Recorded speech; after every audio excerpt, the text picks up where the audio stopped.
Salut à toutes et à tous, je reviens aujourd'hui dans cette nouvelle vidéo pour vous présenter les sagas que je veux absolument commencer en 2023. Au début je voulais faire une vidéo genre mes sagas en cours, puis en regardant ce livre addict je me suis rendu compte que je n'avais que 2 sagas en cours. Donc une dans laquelle je suis à jour qui est Skyward de Brandon Sanderson et l'autre c'est Les Aventuriers de la Mer et je suis actuellement en train de lire le 3e tome. Ça faisait quand même très peu de contenu pour une vidéo et je me suis dit mais en fait j'ai 0 saga en cours puisque j'ai tendance à très vite switcher les sagas.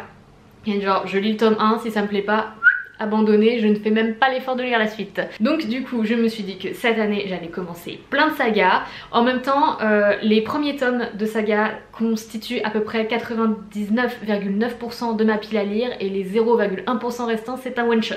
Donc dès le début de saga, j'ai de quoi faire. J'ai 5 sagas à vous présenter et on va commencer tout de suite. Premièrement, Legendborn de Tracy Deonn. Je vous ai déjà présenté ce livre à plusieurs reprises je crois, puisque j'ai très envie de le lire. C'est le livre, ça va être un livre de urban fantasy avec un fond de légende arthurienne qui me fait très envie. Il y a seulement le tome 1 qui est sorti en français, le tome 2 est il n'a pas encore été traduit mais sortira bientôt j'imagine. Donc j'aimerais beaucoup lire ce petit pavé. Good of Men de Barbara Close qui est le premier livre d'une fantasy qui a l'air extraordinaire. C'est un monde où la magie a été complètement éradiquée. Sauf qu'on suit, comment s'appelle-t-elle, Sable, qui va zigouiller sa petite sœur en jouant un petit air de flûte et elle va ainsi se rendre compte qu'elle a le pouvoir de la musique, j'imagine. Donc après cette mésaventure, elle va se cacher pour que personne ne la retrouve jusqu'à ce que quelque chose ou quelqu'un la traque sans merci.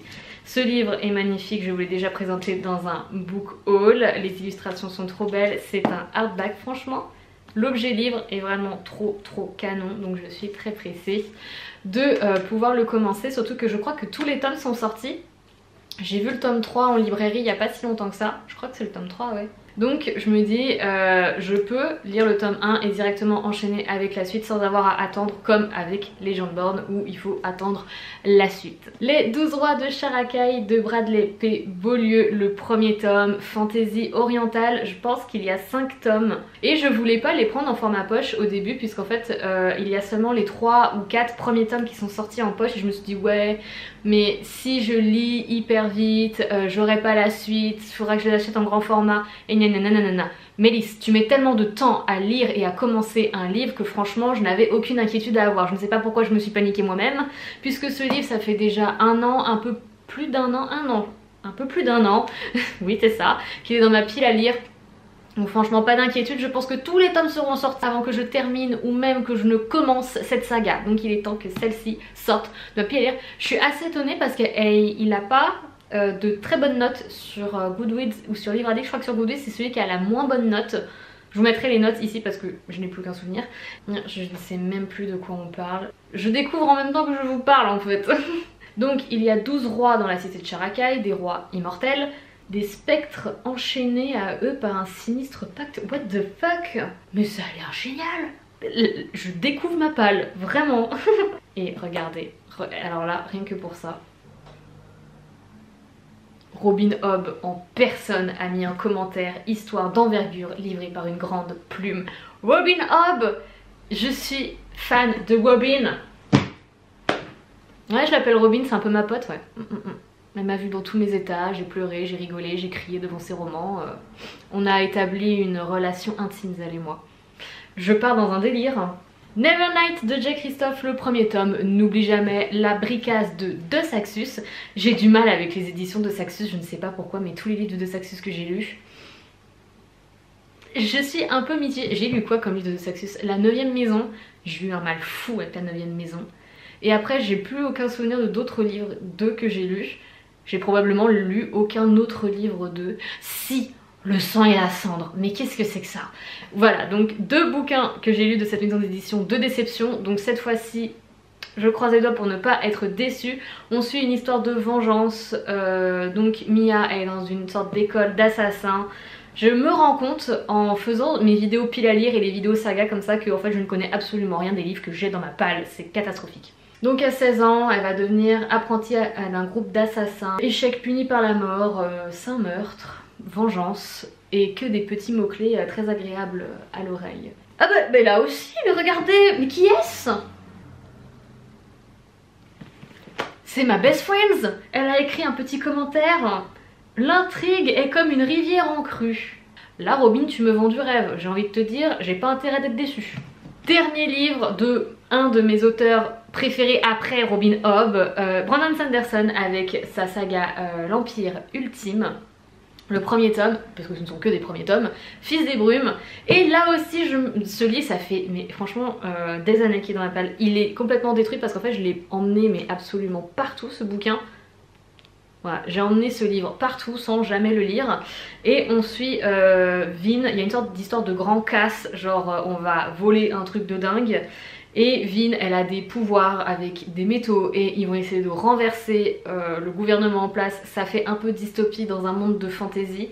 J'aime beaucoup le concept, c'est une grosse brique, mais ce livre a l'air pépitasse. Mais c'est pas possible, ça fait des années qu'il est là, comme Sharakai.